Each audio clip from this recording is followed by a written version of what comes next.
Senhores telespectadores, este nosso programa de hoje é numa das regiões mais curiosas, mais interessantes e menos conhecidas que há em Portugal.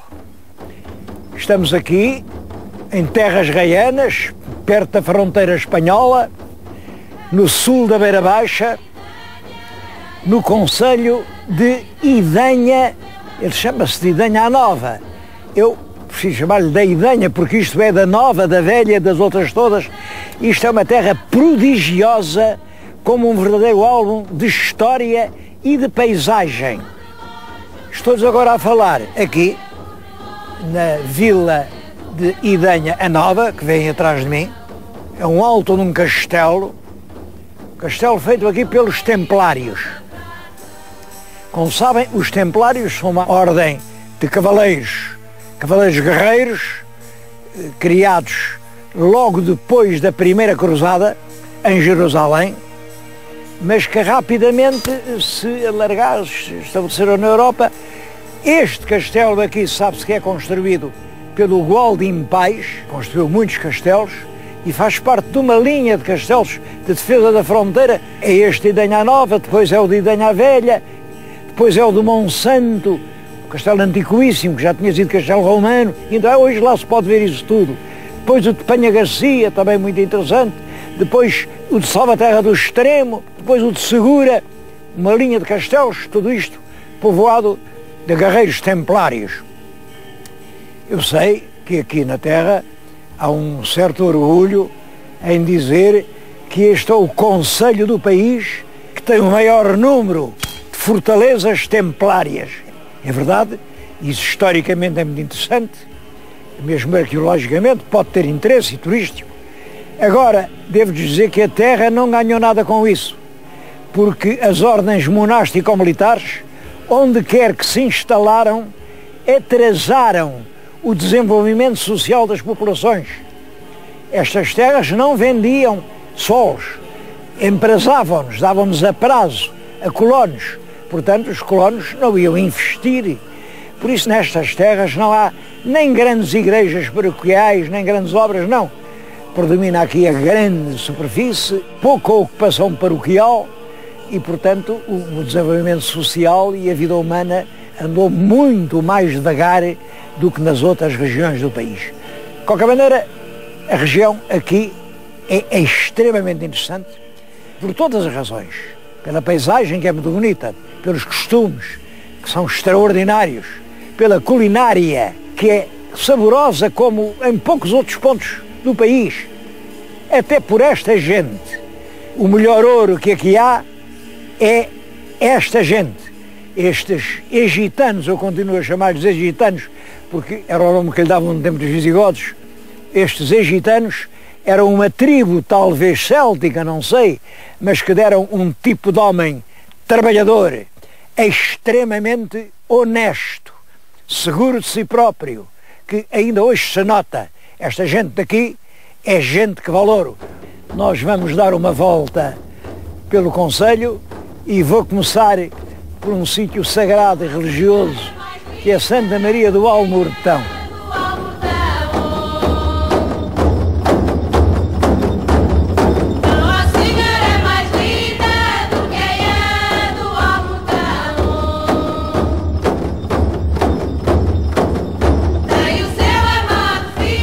Aqui a temos nós, a Senhora do Almortão.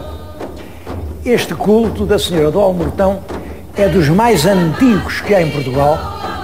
Já lhe faz referência o rei Dom Sancho II no século XIII e em 1228.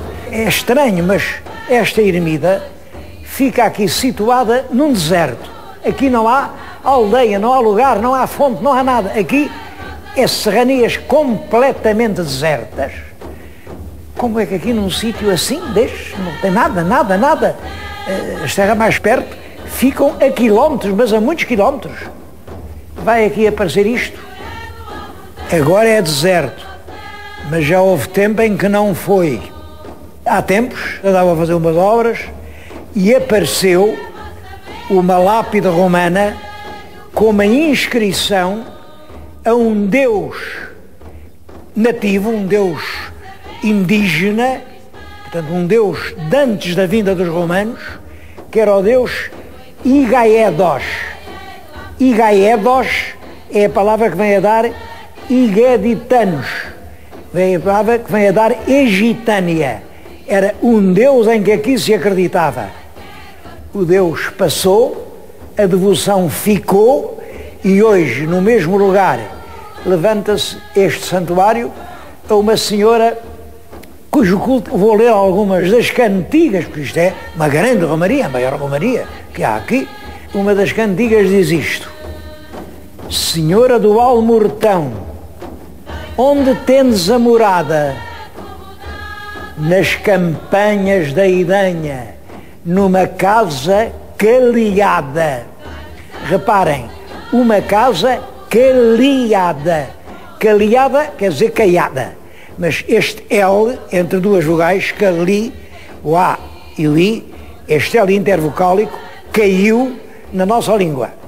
E caiu ainda antes do Fernão Lopes, quer dizer, caiu há muitos séculos. Mas quando se contou isto, ainda não havia casas caiadas, esta era a única, e ainda se dizia caliada, não se dizia caiada. Outra cantiga que se diz à Senhora do Almortão, porque isto fica perto da Raia de Espanha. Bom, eu essa, digo, era a tal Ave Maria que eu tinha prometido dizer. Ontem foi o dia 1º de dezembro, foi o dia da independência de Portugal. Hoje é o dia de dizer com a Senhora do Almortão: Senhora do Almortão, minha tão linda raiana, virai costas a Castela, não queirais ser castelhana. Esta cantiga continua a cantar-se ao som do adufe, aqui em honra da Senhora do Almortão, na festa que é sempre 15 dias depois da Páscoa. Aliás, este ciclo das festas da Páscoa é importantíssimo, importantíssimo aqui na região. Eu penso que essa força da crença destes povos aqui da Egitânia é um dos indícios da força do seu caráter, porque no fundo ter caráter é não mudar de crença. Não ter caráter é acreditar hoje numa coisa, amanhã noutra, e no fundo nunca em coisa nenhuma. Quem não tem caráter não acredita em coisa nenhuma. O que distingue o homem de caráter do trampolineiro aldrabão Zeco é a força do caráter, é não mudar a sua crença. Eu bem sei que vir hoje aqui dizer não virai costas a Castela, hoje ninguém vira costas a Castela, estamos todos no mundo, todos, e abraçamos, não viramos as costas. Mas hoje, como há muitos séculos, o povo português continua a dizer: não queirais ser castelhana. Eu bem sei que há vozes discordantes, sempre as houve, sempre as houve. Em matérias de tanta complexidade, as pessoas, cada qual, pensa pela sua cabeça. E cada um tem a cabeça que Deus lhe deu. Não pode pensar de outra maneira. Agora, que a imensa maioria do povo, da gente que trabalha, nós, os cá de baixo, pensamos, é exatamente o que aqui o povo canta ao som do adufe. Não queirais ser castelhana.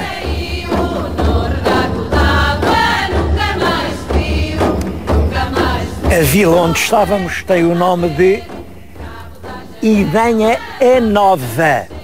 Bom, a Nova, por claro, há uma velha. Isso em Portugal aconteceu muitas vezes. Proença a Nova, Proença a Velha, Montemor o Novo, Montemor o Velho. Quando uma terra morreu, criou-se outra que lhe ficou com o nome. Ora, nós agora estamos diante de Idanha a Velha. Fica a uns quilómetros, 20 quilómetros mais ou menos, da Idanha a Nova. Eu estou a falar diante de uma porta muito forte, é a porta romana, é uma reconstrução, mas uma reconstrução feita por arqueólogos, com base no estudo dos alicerces. Era a porta romana, por aqui entrava-se na cidade, mas esta muralha já foi feita no século IV, já aí no ano de 300 e tal. Quando? Quando já começavam a vir os bandos dos bárbaros. Sabe-se que os suevos passaram por aqui e onde um suevo passava não ficava coisa viva, arrasavam tudo. Bom, as cidades romanas, à pressa, fizeram muralhas para se defender e esta muralha é, portanto, a decadência. Antes disso, isto tinha tido séculos de vida próspera. Era uma cidade bastante importante. Como é que chamava a cidade? Eu gostava de lhes dizer, mas não sei, e ninguém o sabe. Aparece a expressão civitas Ijaeditanorum, quer dizer, a cividade dos Ijaeditanos. Ijaeditanos é o que veio a dar depois Egitânia. É de Egitânia é que veio a dar Idanha. Portanto, no sítio onde eles viveram, os romanos construíram uma bela cidade. Era uma cidade rica, uma cidade com vários templos. Olhem, no sopé de um templo vieram depois os templários no século XII a fazer uma grande torre e depois a cidade morreu. Morreu porquê? E é uma coisa curiosa, porque as cidades são como as pessoas também nascem, às vezes, não se percebe porquê, mas há sempre uma razão que faz nascer uma cidade. Depois tem a sua vida e morrem. Esta cidade, grande cidade que era, morreu. Hoje é uma encantadora aldeia, mas pequenina e sem habitantes. Moram aqui meia dúzia de velhas famílias. É uma grande cidade morta. Cada vez que se faz um buraco, aparecem coisas romanas. Aparecem inscrições, aparecem altares votivos, aparecem colunas. Eu estou agora de cima de uma grande cidade romana. Que começou quando? Começou no primeiro século antes de Cristo. A fundação disto deve-se situar na última vinda de Júlio César à Península Ibérica. Júlio César é de facto um gênio estratégico. É ele, com uma energia extraordinária, domina e subjuga toda a Lusitânia até à região montanhosa. Ele não passou para lá do Douro, isso ficou depois para o tempo do Augusto, mas esta parte de baixo, ele obrigou as populações que viviam lá no alto dos montes, populações bárbaras e ferozes, ele destruiu-as, desmantelou-as, matou-as. Olha aquele lugar, a senhora do Almortão, é Mortão com O, Mortão. Suponho que isso tem a ver com morte, mortório. Mortório é a palavra que se dava em Portugal a uma terra morta, uma terra abandonada. Toda essa gente aí dos montes à volta, ele obriga a vir para a cidade ou mata. É brutal a repressão do César. E é aqui que faz uma grande cidade. Mas a cidade morreu. Porquê? Primeiro, porque eu suponho que esta cidade era servida por uma estrada, uma bela estrada romana, e além disso servida por uma grande estrada fluvial, que é o rio Pônsul. A cidade ia até ao Pônsul, debruçava sobre o Pônsul, que hoje já fica aqui a centenas de metros, e aqui era um centro mineiro, porque a região tinha numerosíssimas minas. Aqui no concelho ainda hoje estão registadas 22 minas, 11 minas de estanho, imaginem, estanho, indispensável para a produção do bronze. 6 são minas de chumbo, também um minério muito importante para a construção civil. Era com chumbo que se ligavam as pedras. E 4 são minas de zinco e chumbo. Aqui havia maneira de fundir, exportar, porque o rio Pônsul vai desaguar ao Tejo e o Tejo levava depois em jangadas o minério e, portanto, isto era uma grande cidade. O rio Pônsul pode ter se tornado inavegável, porque é claro que o aproveitamento agrícola dos solos veio diminuir muito o curso dos rios. Além disso, o grau da precipitação, as chuvas, diminuiu imenso, o que há 2000 anos eram rios caudalosos, Nós sabemos, por exemplo, que certas ribeiras que hoje desaguam no Algarve, era possível penetrar no Alentejo, ir às minas alentejanas. O assoreamento do Ponço pode ter sido o motivo. O porquê, com as invasões dos bárbaros, terminou o trabalho da mineração e, portanto, esta cidade deixou de ser um centro mineiro. Depois os reis tentaram repovoar isto, mas a presença dos templários não era de molde a atrair populações. Os povos fugiam dos senhores. Não se julgue que os povos iam assim aninhar-se como coelhinhos junto dos... Não, não, era ao contrário. Os povos queriam ter uma vida livre, uma vida municipal, uma vida independente, povos sem coleira nem cabresto. Ao passo que os templários, na grande maioria, eram cavaleiros fidalgos, desejavam impor o seu domínio. Olhem, fosse o que fosse, os reis bem tentaram uma, duas, três, muitas vezes, repovoar esta grande cidade que tinha sido Idanha a Velha. Não conseguiram. A velha Egitânia visigótica desapareceu e hoje é apenas um museu ao ar livre. Tudo isto é um museu. Eu vou-lhes mostrar algumas lápidas e depois vamos ver a Catedral Visigótica, porque os visigodos ainda tentaram fazer aqui uma sede de uma diocese. É claro, a diocese existe, mas aqui não pegou. A sé, imaginem, a sé desta cidade, onde é que ela hoje está? Está na cidade da Guarda. Por isso, o Bispo da Guarda se continua a intitular Bispo da Egitânia. As palavras têm muita força.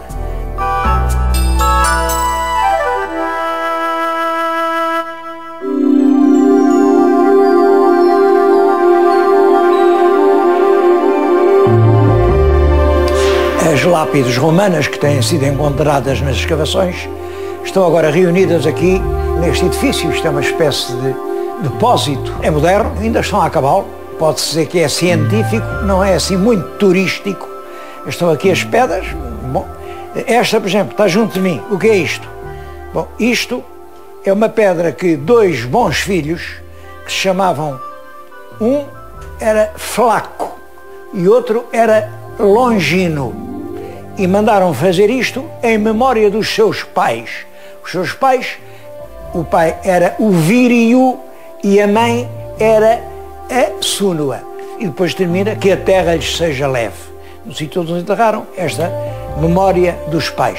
Todas estas pedras revelam a vida romana dessa época. Vamos agora ver o que era a Igreja Visigótica.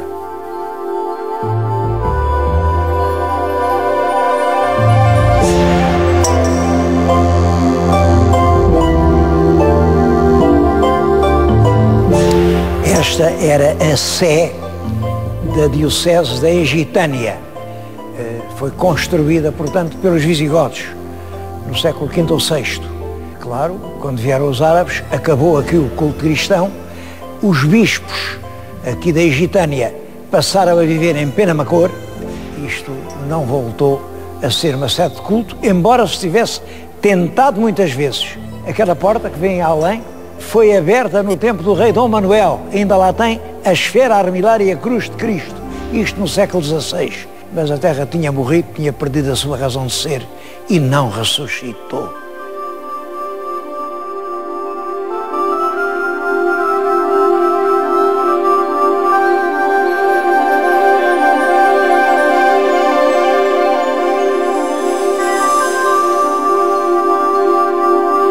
No centro da cidade romana ficava o Fórum, que é este terreno, e no meio do Fórum ficava um templo, que se vê atrás de mim.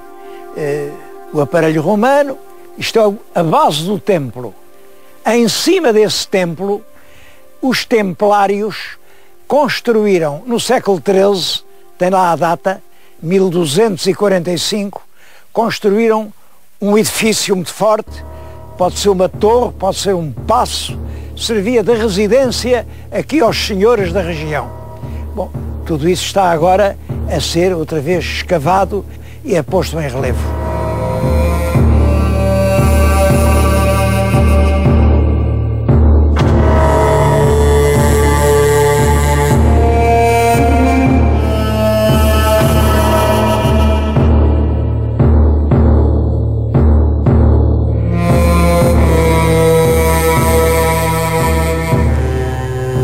Havia muito mais coisas para falar aqui neste Conselho da Idenha. Reparem, nós nem sequer fomos àquela terra assombrosa que é Monsanto e que fica aqui ao lado. Mas eu não queria acabar sem fazer uma referência que considero importante. A principal riqueza desta região não são nem as serras, nem os monumentos, nem as velhas igrejas, nem as paisagens, é a gente, é o material humano. Eu penso que realmente o igitaniense continua a existir. É um tipo perfeitamente diferenciado, marcado pelo caráter, pela honradez, por ser fiel a si próprio. Eu conheço várias pessoas daqui com essa característica. E como símbolo, devo dizer, esta gente nunca se preocupa em brilhar, em trepar, não. Querem cumprir o seu dever, ser úteis. De todos, e daqui têm nascido tantos milhares de pessoas, um ficou na história. É José Silvestre Ribeiro. Era aqui, filho de gente relativamente humilde, formou-se em Coimbra, depois foi liberal, no batalhão académico, mas esteve sempre nos lugares mais perigosos, nas missões em que se podia morrer, aí ele esteve sempre, nunca recebeu galões, nunca. Depois formou-se, foi administrador, mas ele, quando triunfou o liberalismo, estabeleceram-se logo partidos. O partido dos cartistas e o partido dos vintistas. Os vintistas representavam a esquerda, os cartistas a direita, e o país foi um inferno durante mais de 30 anos. José Silvestre Ribeiro não era nem de uns nem de outros. Servia o país, serviu honradamente. Todos os sítios onde passou deixou uma memória extraordinária. Na Madeira dizem que nunca lá houve governador como ele. Na Ilha Terceira nunca lá houve governador como ele. É uma pessoa incomparável. E estudava. Ele era da academia, estudava. Tenho aqui na minha frente, uma das obras dele, é a história dos estabelecimentos científicos, literários e artísticos de Portugal. São 18 volumes, eles aqui estão 9, porque foram encadernados 2 a 2, mas é uma obra ainda hoje absolutamente fundamental para quem quiser investigar. Tenho aqui as resoluções do Conselho de Estado. Quem quiser conhecer a fundo e em pormenor a política portuguesa do século XIX não pode deixar de recolher estes livros. E muitos outros, por exemplo, Camões, ele preocupou-se com Camões. Política não. A certa altura fizeram-no Ministro da Justiça, mas ele teve lá poucos meses. E então retirou-se a estudar, sempre a estudar. No dia 31 deste mês, que agora começa, faz 200 anos que esse homem nasceu. Nasceu em 31 de dezembro do ano 1807. As autoridades locais vão-lhe prestar homenagem, vão-lhe fazer um busto. É um ato de justiça. Mas não é só um ato de justiça. Não é só José Silvestre Ribeiro que vai ser homenageado. O seu nome é o símbolo de todo um povo, de toda uma gente. É uma homenagem ao próprio caráter desta gente gitaniense que se vai fazer no fim do ano.